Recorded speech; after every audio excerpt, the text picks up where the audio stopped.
आज़ाद हुए 75 साल हो गए। इस साल पूरा देश आज़ादी का अमृत महोत्सव मना रहा है। हम आज़ादी के 75वें साल की सालगिरह मना रहे हैं और प्रधानमंत्री मोदी जी खुद लाल किले पे खड़े होकर कहते हैं कि हमें गर्व होना चाहिए कि भारत दुनिया का सबसे बड़ा लोकतंत्र है। प्रधानमंत्री मोदी जी लाल किले पे खड़े होके ये कहते हैं कि भारत का संविधान बनाने वालों ने भारत को लोकतंत्र बनाया, हर नागरिक को लोकतांत्रिक अधिकार दिया। मैं आज प्रधानमंत्री मोदी जी को याद दिलाना चाहूंगी कि ये लोकतंत्र क्या होता है। लोकतंत्र में भारत की जनता को वोट देने का अधिकार मिला। लोकतंत्र में भारत की जनता को चुनने का अधिकार मिला कि वो किस पार्टी की सरकार, किस वादों की सरकार बनाना चाहती है। लेकिन भारतीय जनता पार्टी का लोकतंत्र में भरोसा नहीं है, या भारतीय जनता पार्टी का कह सकते हैं कि लोकतंत्र पर एक सिलेक्टिव भरोसा है। जब चुनाव होते हैं, भारतीय जनता पार्टी और सारी पार्टियां चुनाव के मैदान में उतरती हैं, कैंपेन करती हैं। जहां जहां भारतीय जनता पार्टी चुनाव जीत जाती है, वहां पर तो लोकतंत्र का फैसला, जनता का फैसला सर माथे पर जहां जहां भारतीय जनता पार्टी चुनाव हार जाती है और किसी दूसरी पार्टी की सरकार बन जाती है, फिर वहां पे लोकतंत्र नहीं चलता। फिर वहां पर भारतीय जनता पार्टी का ऑपरेशन लोटस चलता है। क्या है भारतीय जनता पार्टी का ऑपरेशन लोटस? कि जिन जिन राज्यों में अगर किसी और पार्टी की सरकार बन जाए और भारतीय जनता पार्टी की सरकार ना बने, तो साम दाम दंड भेद से उस पार्टी की सरकार को गिरा दिया जाए। फिर चाहे उसमें केंद्रीय जांच एजेंसीज को लगाना हो, चाहे सीबीआई और ईडी को लगाना हो, उनके द्वारा केस करवाने हो, चाहे दूसरी तरफ पैसे के ऑफर देने हो, बड़े बड़े पदों के ऑफर देने हो, मुख्यमंत्री के पद का ऑफर देना हो, किसी भी साम दाम दंड भेद से दूसरी किसी भी पार्टी की सरकार बन जाए, तो भारतीय जनता पार्टी ये चक्रव्यूह बनाना शुरू कर देती है कि किस तरह से ऑपरेशन लोटस करके उस सरकार को गिराया जाए। और ये ऑपरेशन लोटस शब्द हमारा नहीं है। भारतीय जनता पार्टी गर्व करती है अपने ऑपरेशन लोटस पर कि चुनाव से क्या फर्क पड़ता है, लोकतंत्र से क्या फर्क पड़ता है। कोई भी पार्टी चुनाव जीत कर आए, हम तो आखिरकार उस पार्टी की सरकार को गिराकर अपनी सरकार बना ही लेंगे। यह सिलसिला कब से शुरू हुआ? यह सिलसिला 2014 से ही भारतीय जनता पार्टी ने शुरू कर दिया। अरुणाचल प्रदेश से कांग्रेस के पेमा खांडू से शुरुआत हुई, जिन पे बड़े बड़े केस थे 2014 में। और जैसे ही उन्होंने भारतीय जनता पार्टी ज्वाइन की, सारे मुकदमे खत्म। 32 एमएलए को लेकर आए वो भारतीय जनता पार्टी में, और अरुणाचल प्रदेश में भारतीय जनता पार्टी की सरकार बन गई। गोवा में 2017 में भारतीय जनता पार्टी की मेजॉरिटी नहीं थी। 40 में से सिर्फ और सिर्फ 13 सीटें आई थी भारतीय जनता पार्टी की। कांग्रेस सबसे बड़ी पार्टी थी, लेकिन फिर भारतीय जनता पार्टी ने फिर से साम दाम दंड भेद से कांग्रेस के दूसरी पार्टियों के विधायकों को डरा के धमका के खरीद के अपनी सरकार बना ली। मणिपुर में 2017 में सिर्फ 60 में से 21 सीटें आई थी। वहां पर भी मणिपुर में ऑपरेशन लोटस किया गया और भारतीय जनता पार्टी की सरकार बन गई।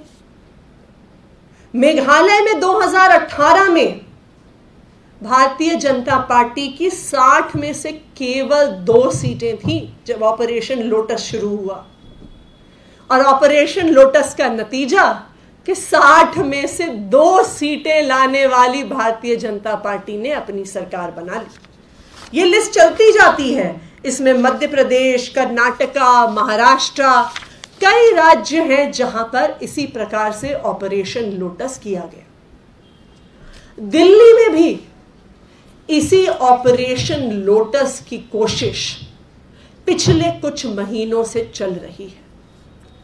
इसी ऑपरेशन लोटस के तहत दिल्ली के डिप्टी सीएम मनीष सिसोदिया जी पे तरह तरह की शिकायतें, कभी स्कूल को लेके, कभी क्लासरूम को लेके, कभी एक्साइज पॉलिसी को लेके, कभी सीबीआई में दी जाती है, कभी एसीबी में दी जाती है, कभी दिल्ली पुलिस में दी जाती है।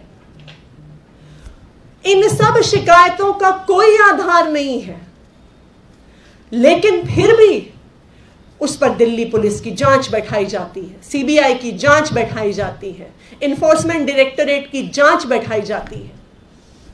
14 घंटे तक दिल्ली के उप मुख्यमंत्री मनीष सिसोदिया जी के घर पर रेड होती है, कुछ नहीं मिलता।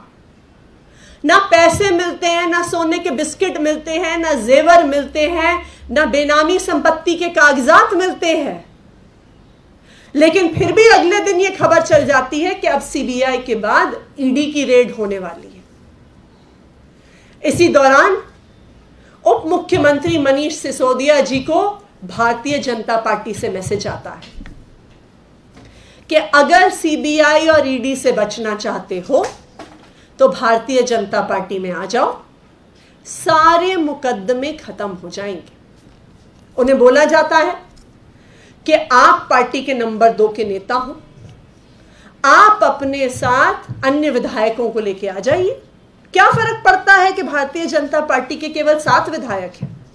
उन्होंने तो मेघालय में ऑपरेशन लोटस में से 2 विधायकों के साथ सरकार बना ली थी। तो वो मनीष सिसोदिया जी को कहते हैं, आप पार्टी के नंबर 2 के नेता हो, आपकी भी इच्छा होती होगी कि मैं भी मुख्यमंत्री बनूं, तो आप अपने साथ विधायकों को लेकर आओ, आप भारतीय जनता पार्टी का मुख्यमंत्री का चेहरा बनो, हम आपको मुख्यमंत्री बनाएंगे। तो उन्होंने यह ऑफर दिया कि एक तरफ हम आपके सारे केसेस खत्म कर देंगे और दूसरा आपको दिल्ली का मुख्यमंत्री बना देंगे। अब भारतीय जनता पार्टी का ये जो ऑपरेशन लोटस है, ये अलग अलग राज्यों में क्यों सफल हो पाता है?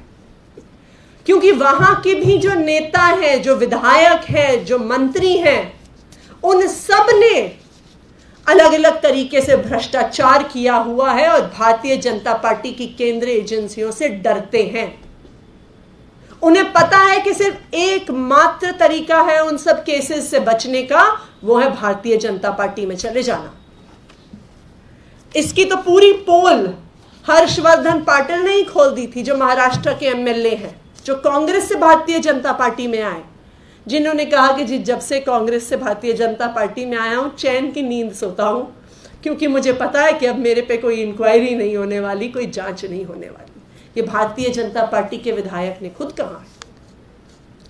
तो क्यों अलग अलग पार्टियों को भारतीय जनता पार्टी तोड़ पाती है? क्योंकि उनके नेताओं ने भी भ्रष्टाचार किया है और वो सीबीआई से, ईडी से, पुलिस से, इंटेलिजेंस सर्विसेज से, इनकम टैक्स डिपार्टमेंट से डरते हैं। लेकिन भारतीय जनता पार्टी को पता नहीं है कि जब वो मनीष सिसोदिया को ऑफर देने आते हैं तो मनीष सिसोदिया जी जैसा कट्टर ईमानदार नेता उन्हें किसी पार्टी में नहीं मिलेगा। ना सिर्फ वो कट्टर ईमानदार हैं, वो कट्टर देशभक्त हैं। और उन्होंने खुद भारतीय जनता पार्टी के नेताओं को कहा कि मैं तुम्हारी धमकियों से डरने वाला नहीं हूं। आज तो तुमने सीबीआई भेजी है, कल ईडी भेज दो, इनकम टैक्स डिपार्टमेंट भेज दो, दिल्ली पुलिस भेज दो, तुम्हें एक पैसे का भ्रष्टाचार नहीं मिलेगा। और मैं आखिरी सांस तक अरविंद केजरीवाल के साथ खड़ा हूं और खड़ा रहूंगा, क्योंकि मेरा मकसद मुख्यमंत्री बनना नहीं है। मेरा मकसद इस देश को नंबर 1 बनाना है और इसलिए मैं अरविंद केजरीवाल के साथ खड़ा हूं। आज ये हमारे देश के लिए कितने दुख की बात है कि आज दुनिया की हर इंटरनेशनल रैंकिंग में भारत हर चीज में पीछे रहता जा रहा है। एक ह्यूमन डेवलपमेंट इंडेक्स की रिपोर्ट आती है जिसमें पूरी दुनिया भर के देशों की रैंकिंग होती है। 160 देशों में से भारत 131वें नंबर पे आता है। शिक्षा में 131। हमारे नीचे कौन आता है? अफ्रीका के कुछ देश। जहां पे स्वास्थ्य सुविधाओं की बात आती है तो 160 में से 140वें नंबर पे भारत आता है। हमारे पीछे कौन आता है? हमारे पीछे अफ्रीका के कुछ देश आते हैं। हमारे बांग्लादेश जैसा देश हमसे आगे निकल गया है शिक्षा की व्यवस्था में, स्वास्थ्य की व्यवस्था में, अपने देश के नागरिकों को खाना देने की व्यवस्था में। बांग्लादेश भारत से आगे निकल गया है। रोज हम खबर पढ़ते हैं, रोज, कि किसी गांव में कोई महिला छटपटाती हुई मर गई क्योंकि सबसे पास का अस्पताल 50 किलोमीटर दूर था, सड़क नहीं थी, गाड़ी नहीं थी, बस नहीं थी, एम्बुलेंस नहीं थी, और उस महिला की मौत हो गई। आजकल हम रोज अखबार में पढ़ते हैं कि बेरोजगार युवा अपनी जान ले लेते हैं, आत्महत्या कर लेते हैं क्योंकि बेरोजगारी चरम पर है। आज भारत में एक आम परिवार को महंगाई की वजह से अपनी रोजमर्रा की जिंदगी चलानी मुश्किल हो रही है। आज हमारे युवा जो 12वीं का एग्जाम पास कर रहे हैं, कॉलेज में एडमिशन नहीं ले पा रहे हैं। भारत देश इतने बुरे हाल में है और हमारे प्रधानमंत्री और केंद्र सरकार सिर्फ और सिर्फ दूसरी पार्टियों की सरकारें गिराने में लगी हुई है। मेरा प्रधानमंत्री जी से आग्रह है कि प्रधानमंत्री जी, इस देश के युवाओं के बारे में सोचिए, इस देश की महिलाओं के बारे में सोचिए, इस देश के बच्चों के बारे में सोचिए, इस देश के नागरिकों के बारे में सोचिए। आज वो आपसे समाधान की उम्मीद कर रहे हैं और आप बैठ के दूसरी सरकारों के खिलाफ षड्यंत्र रच रहे हैं। क्या आपको लगता है कि जिस राज्य में आपकी सरकार नहीं जीती वहां पे हमें ऑपरेशन लोटस करके सरकार को गिराना है? कि जैसे मध्य प्रदेश में गिरा दी, अरुणाचल में गिरा दी, गोवा में गिरा दी, मेघालय में गिरा दी, कर्नाटका में गिरा दी, मध्य प्रदेश में गिरा दी, अब हम दिल्ली में भी गिराना चाहते हैं? मेरा प्रधानमंत्री जी से आग्रह है, ये देश हम सबका है। आज दिल्ली में हम अच्छे सरकारी स्कूल, अच्छे सरकारी अस्पताल, युवाओं को रोजगार, महिलाओं को बस की यात्रा, पूरी दिल्ली में सीसीटीवी कैमरा दे पा रहे हैं। तो आप दिल्ली के मुख्यमंत्री, उप मुख्यमंत्री को बुलाइए, उनके साथ बैठिए कि जैसे आपने दिल्ली में समस्याओं का समाधान किया है, वो भी सरकार को मुनाफे में रखते हुए तो हम और राज्यों में कैसे कर सकते हैं? हम पूरे देश में कैसे कर सकते हैं? आज प्रधानमंत्री जी, देश को ऑपरेशन लोटस की जरूरत नहीं है। आज देश को जरूरत है प्रधानमंत्री के नेतृत्व की। आज देश को जरूरत है सारी पार्टियों को साथ काम करने की। तो आज मेरी प्रधानमंत्री जी से अपील है कि वो और पार्टियों की सरकारें गिराने के बजाय देश के विकास पे ध्यान दें, देश के लोगों पे ध्यान दें। धन्यवाद।